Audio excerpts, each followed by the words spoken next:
We are back. Sam Seder on the Majority Report on the phone. It's a pleasure to welcome to the program Ben Westhoff. He's an award-winning investigative journalist and author of Fentanyl, Inc., How Rogue Chemists Are Creating the Deadliest Wave of the Opioid Epidemic. Ben, welcome to the program.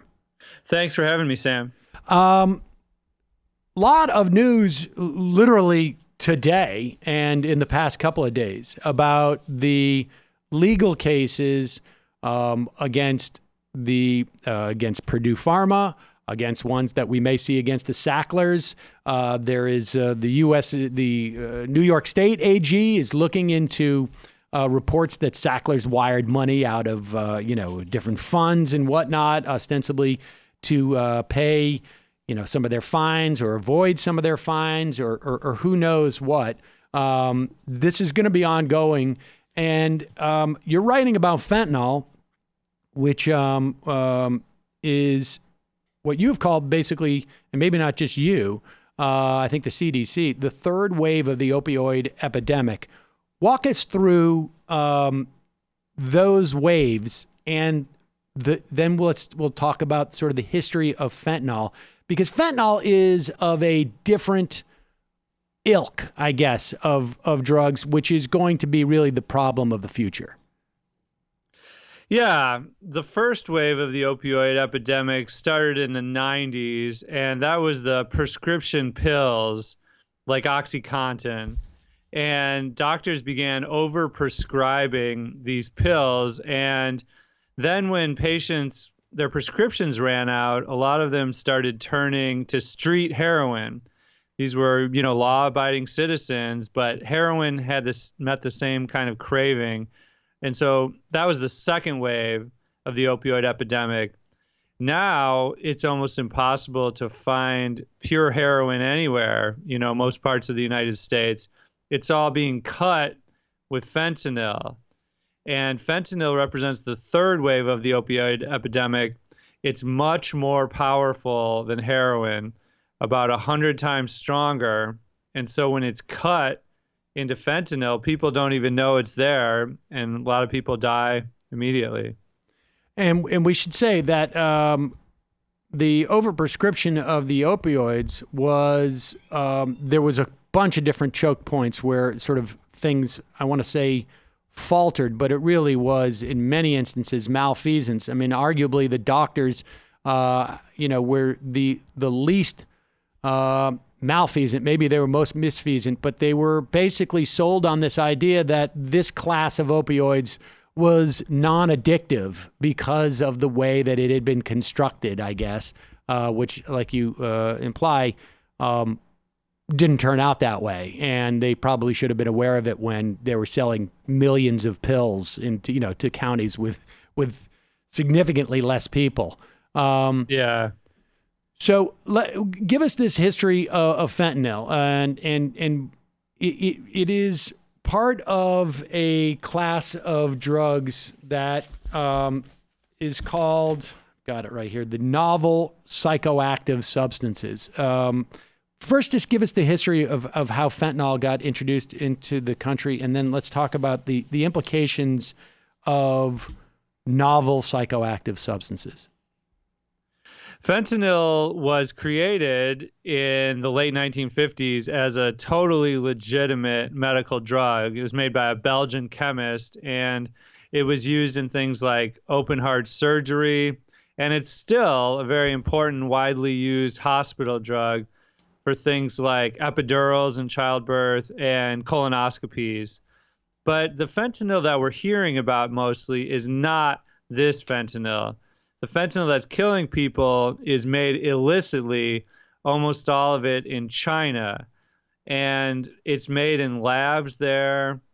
And often it's sent directly through the mail to U.S. consumers. People can just order it off the internet. People, drug users, drug dealers. And it's also channeled through the Mexican cartels. And they buy it from China, package it up, and then send it north into the U.S. across the border. So how is this? I mean, when you describe this dynamic, how is it related to it seems like it's running in parallel to the opioid crisis, and it seems also that it's in another respect, it is an extension of the opioid crisis. Yeah, that's exactly right. It is, basically the same chemical structure, the similar chemical structure, similar effects to morphine, heroin, OxyContin, all of these opioids and opiates we keep hearing about. So it's piggybacking on the opioid crisis. But the problem is it's making things much worse. So whereas deaths from prescription pills and deaths from heroin are falling in recent years, deaths from fentanyl are actually increasing every year. So it's a really bad situation. And we're talking about tens of thousands of deaths, right? Yeah, there's more than 30,000 deaths from fentanyl alone in 2018. And so what percentage of those, I just want to clearly delineate these two sort of like categories of problems that we're dealing with. One is that we have people who became addicted to opioid pain medication. They move to street heroin. And then I guess, part of the problem at that instance is a lot of that street heroin is now laced with fentanyl, and it ends up killing people.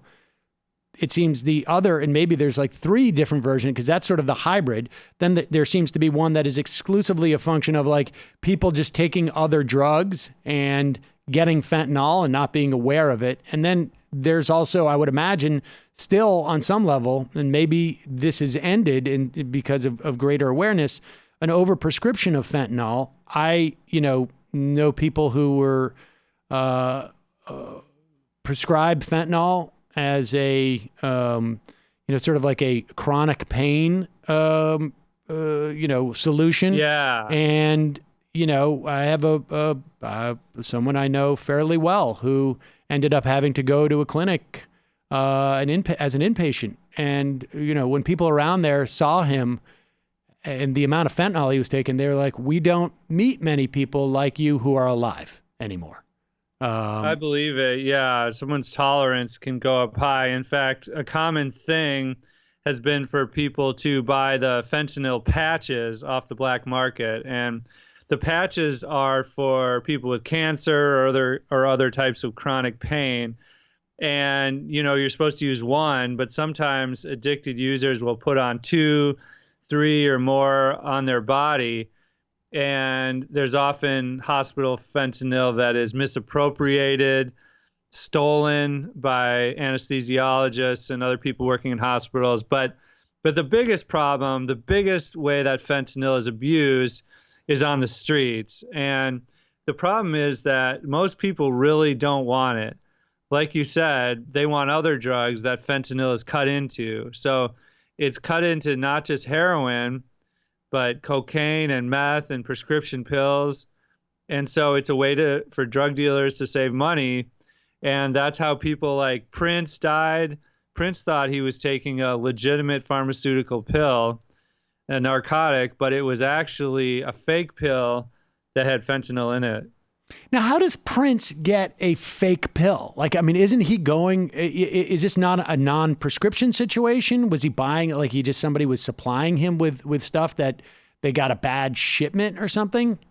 Yeah, the guy who got him the pills was not a doctor. He was procuring it on a black market of some sort, but that guy's not really talking exactly where he got it from. But it happens all the time, because what people do is they buy pill presses. These industrial drug dealers and manufacturers, they buy pill presses and stamp pills to look exactly like the real thing.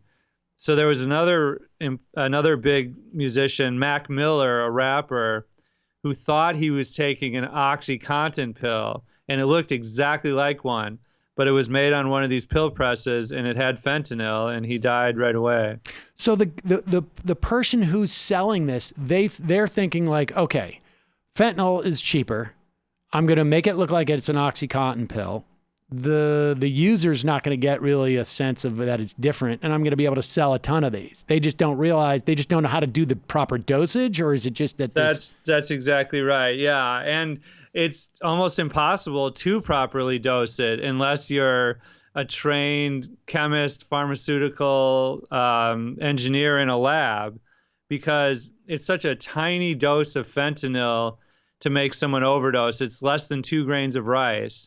And so trying to mix that up into a solution of something else, mix it with other drugs, is pretty much impossible for someone without training.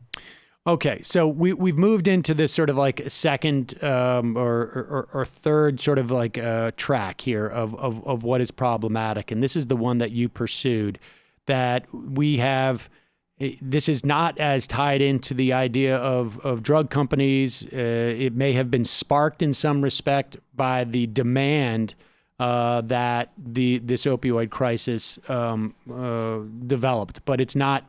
It's no longer. It's sort of like the solution set for this is a very, very different one. It seems to me, because the problem is relatively like the problem. It seems to me, and then I'm going to talk about what you discovered when you went to China, is that not only is this a classic case of sort of outside importation of illicit drugs, but the nature of manufacturing of these drugs creates a whole different set of problems.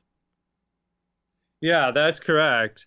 When you think about opiates, traditional drugs like heroin, which comes from the opium poppy, and that has to be grown in a field, and that takes a long time. It's susceptible to law enforcement discovering these fields. But these new drugs like fentanyl are all made in a lab. And so it's much cheaper, it's much quicker, and as I said, it's much more powerful. And so China as a epicenter for drugs is a pretty new phenomenon. You know, traditionally Americans have gotten their drugs from places like Mexico or Colombia or Afghanistan. But China has a particularly it's a new problem, because the people making these drugs in China are not cartel members. They're not big criminal masterminds. For the most part, they're just regular chemists. They're drug chemists, they're businessmen, businesswomen, and they're just trying to make money. A lot of them actually operate within Chinese law. They make stuff that's legal in China, but it's illegal in the US, and they smuggle it over. And so that's what I went to China to investigate. I mean, walk us through, let's talk about your investigation in China, but will you just also explain the dynamic, and I guess I was aware of this as a college student when MDMA first came on the scene. I think probably the first time that I was exposed to it, I think it was legal, or very, or nearly legal, in the sense that the way that we outlaw contraband, or put on the contraband list, when we talk about lab created drugs, is basically the chemical structure, but you can change one small connection between the carbon atom and the oxygen atom. I don't know what I'm talking about, but something to that effect. And it suddenly becomes legal again without a tremendous change in the impact of the drug. Is that right? Yeah, that is right. In the US, for the most part, we've kind of got a blanket ban for these type of manipulations you're talking about. So it doesn't apply in the US much anymore. But in China, they have to ban each new drug individually. And so you take something like fentanyl and you switch the chemical formula just a tiny bit, and you've got something now that still has the more or less the same effects as fentanyl, but now it's legal. And China has tamped down on that a lot, but other drugs too, like you said, with ecstasy, with synthetic marijuana, like fake marijuana, like K2 and spice, it's sometimes called. There are literally hundreds and hundreds of new variations of these drugs that can be made in these Chinese laboratories, and then poof, all of a sudden they're legal. And I imagine too that there's nobody there going like, oh, we changed this structure a little bit. I'm going to take it, and I can tell you, you really only should take 3/4 of this pill as opposed to a full a full pill that we used to take, right? I mean, there's nobody out there. There's no regulation, even on the China side, about like what constitutes the dosage for this stuff. No, there's no human testing at all. So that means that the people taking these drugs are basically human guinea pigs.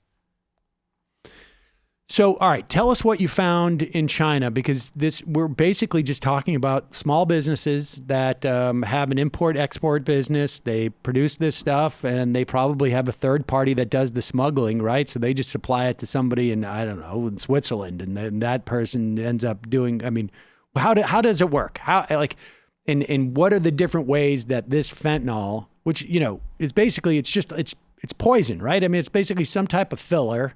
In this context, it's just poison filler that is used either as, people want to buy fentanyl, but more likely used as like some type of, it sounds like I don't know, like the way the corn is in all our food. They just want to put it in all the drugs because it's cheaper.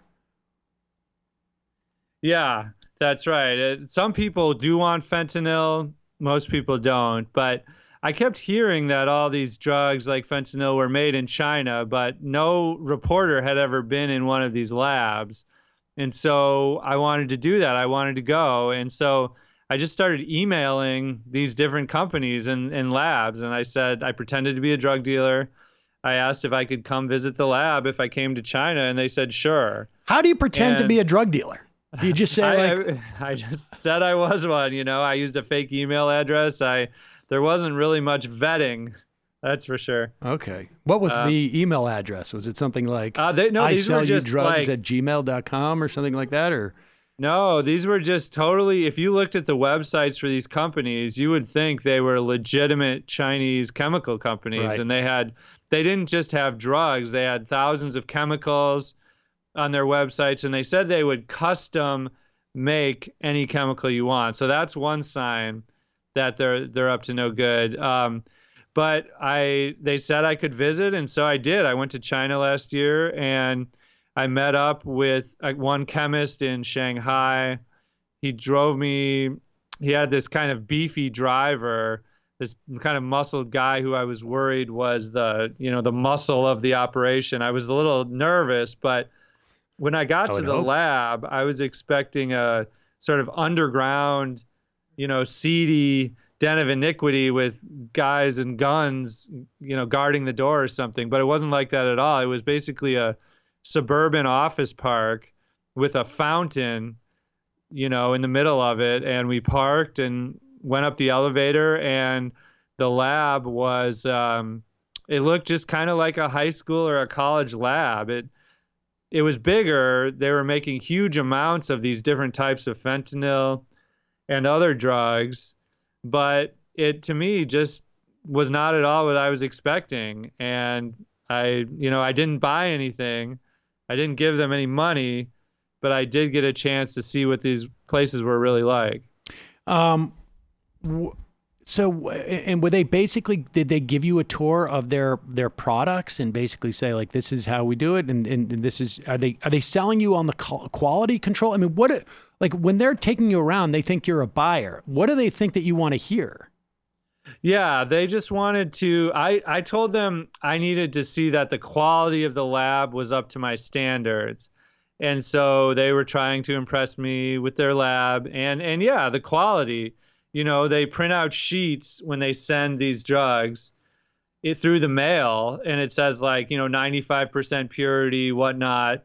And there's also kind of advanced smuggling that often goes on too. And so they send these drugs in packages with that are meant to look like dog food was one I saw. Another one was meant to look like dried banana snacks. And these are to help get around U.S. customs. And they're very effective at, sending these drugs through the mail that way. And so, were you afraid of the Chinese government at all when you were over there? Yeah, I was almost more worried of the government than I was about the drug dealers because I could have been put in jail for something like doing this investigation, and there wouldn't have been due process or anything like that. And how many other places did you see on your trip? Did you go? Was it just one facility, or were there others? I also went to a place in a city called Wuhan, which is a big chemical and industrial epicenter in the middle of the country. And there I went to a sales floor where they were selling fentanyl precursors. So these are the most important ingredients to make fentanyl. And so beforehand I chatted with a bunch of the salespeople on Skype, and they told me that they were sending huge quantities of these fentanyl precursors to the Mexican cartels. They didn't say the cartels, but they said all their sales were going to Mexico, so it's not very difficult to put that together. And but again, I was shocked when I got to this company because there were hundreds and hundreds of these salespeople in cubicles behind computers. Almost all of them were like mid 20s. They were college graduates. This was a sales job for them, and they got good benefits, free cell phones, and there they all were just selling these fentanyl ingredients like it was a legitimate chemical. Wow. So they're basically just taking orders constantly from cartels creating fentanyl. Yep, exactly. And from my reporting for my book, I concluded that this company was selling more of these fentanyl ingredients than any other company in the world. And it turns out they have 700 employees and branches all over China. And so this stuff is then going to Mexico and presumably in some labs in Mexico. Yeah, it's a lot less sophisticated. Mexico doesn't have the chemical industry. They train chemists to make fentanyl from scratch, but when they get these ingredients, it's already like 90% of the way there.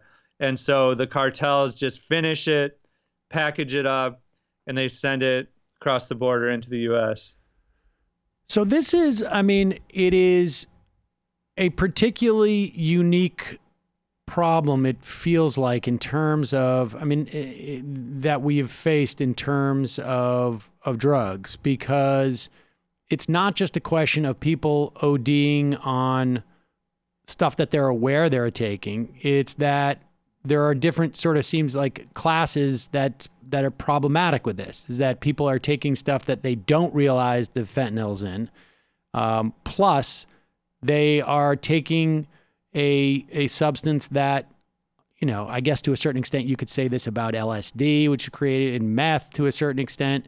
But this is one which, because of the way that it's created, is very difficult to get a sense of how to, to self-diagnose what your dosage should be.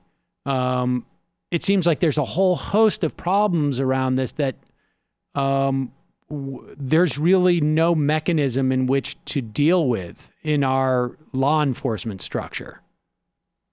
That's exactly right. And the way I put it in the book is that the Pablo Escobars of today are operating in China without any fear that their government is going to put them in jail. And so that's really the problem, is that the laws in China are such that a lot of these people are operating totally legally, and that's what I witnessed when I was there. Do you think that if the Chinese government was to say, all right, look, you cannot sell, you cannot manufacture, you cannot sell the components to manufacture, that would take care of the problem? I don't think it would take care of the problem, but it would help a lot. And China has already banned these fentanyl analogs. And I think if they banned the fentanyl precursors, that would do a lot because, like I said, these are just businessmen. They want to operate within the law because it's too expensive to, risk getting caught and things like that. And so that is definitely the first step, is changing these laws. What would be the second step? I mean, it seems like on the, we can do something on the supply end. It seems relatively easy at this point in China. Not we, I guess maybe that would be a point of negotiation with the Chinese in terms of the supply, because it's just, you got to go back to just knocking off legal drugs or drugs that don't have the ability to kill people on some level. But what do we do on the demand side? Well, that's a really good question. And one thing I really advocate for is something called fentanyl testing strips. And so, like I said, most people don't want fentanyl and don't even know it's in their drugs. But these strips, they're very cheap. And what they can do is they can test to see if fentanyl is in your drugs. They're kind of like a pregnancy test. You dip it in a solution of your drugs. And if there's one line on the strip, it means there is fentanyl. If there's two lines, it means no fentanyl. And so studies have already shown that people who use these and find fentanyl are less likely to use and to overdose. So that's one thing I advocate for. What are the different programs that we could institute that would deal with it? I mean, obviously, like at this point, right, you're losing 30,000 people a year to this drug. The idea of decriminalizing it at the very least, so that you can sort of institutionalize and provide support for that type of simple test seems completely obvious, because it's a drug that people don't even want. So the idea of decriminalizing it, it's not like more people are going to go out like, I'm going to try fentanyl now. Like, is there anybody in the country who's going like, I would try fentanyl, but it's illegal, so I'm not going to? That's a good point. Yeah, I agree with that. Absolutely. You look at countries like Portugal and Spain, and they've decriminalized drugs, and even the strong drugs, even the hard drugs. And when it comes to users in the U.S., a lot of people want to distinguish between users and dealers, for example. So we should give care and treatment to the users, but we should lock up the dealers. But in the case of the small dealers, these are often just people who are addicted users themselves, and they only started selling to support their own habit. And so I think if you decriminalize, you take away this market for all these drug dealers to make all this money, and you bring people out of the shadows. You help them get the treatment they need instead of putting them in jail, where when they get out, they're most likely to go back on again. Is there anywhere, I mean, based upon our what you see across the country, is there any areas that you're seeing specifically, like pilot programs that are working best with this, or? Yeah, actually in New England is where the fentanyl problem started, and that's where it really hit the hardest. Now it's kind of moving west across the country and is really bad in the Midwest, where I'm located. But in New England now, they're actually seeing death rates drop from these drugs. And that has a lot to do with these programs are called medication-assisted treatment. They're using low-level opioids like methadone and Suboxone to help people taper off. Things like the Medicaid funding has gone to help lots and lots of people who need this. So only a tiny fraction of addicted users are able to get the treatment, to get any treatment at all. And there's also even more radical solutions available that are illegal in the U.S., but they use them in places like Canada and Europe. And the one I'm thinking of is called supervised injection facilities. And that's where you legally allow someone to shoot up heroin, fentanyl, or really to use any drug, but they get clean needles. They're overseen by professionals, doctors and nurses, and they get the support they need.